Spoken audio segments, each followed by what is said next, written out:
మీ పేరు అలిషా. అలిషా అంటే పులిషా మాదిరి చాలా ఎక్కువగా చికెన్ రైస్ని తింటుంది.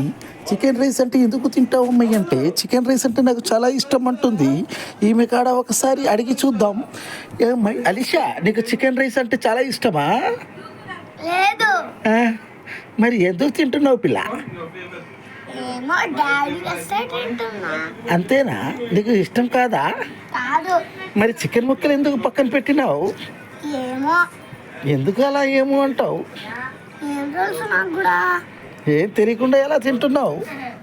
మా డాడీ తెస్తే రోడ్ తింటా. మీ డాడీ తెచ్చారా? వేరే అబ్బాయి తెచ్చినట్టున్నాడు. అవును, మా డాడీని తెచ్చాడు. అవునా? మా డాడీ తెచ్చాడు. ఎందుకు చికెన్ ముక్కల్ని వేరు వేరు పక్కన పక్కన పెట్టుండావు? నీకు అర్థం కదా? ఏం అర్థం కాదు. ఈ అమ్మాయి అయితే చాలా తిక్కగా సమాధానం ఇస్తుంది.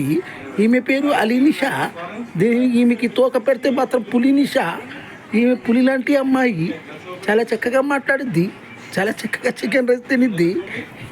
చికెన్ రైస్లో ముక్కలు ఏరి తినే అమ్మాయిని ఈ అమ్మాయినే చూశాను. ఈ అమ్మాయి చాలా గడిసి తిను. ఈ అమ్మాయి దగ్గర జయించాలంటే మేము కూడా ఒక చికెన్ రైస్ తినాలన్నమాట.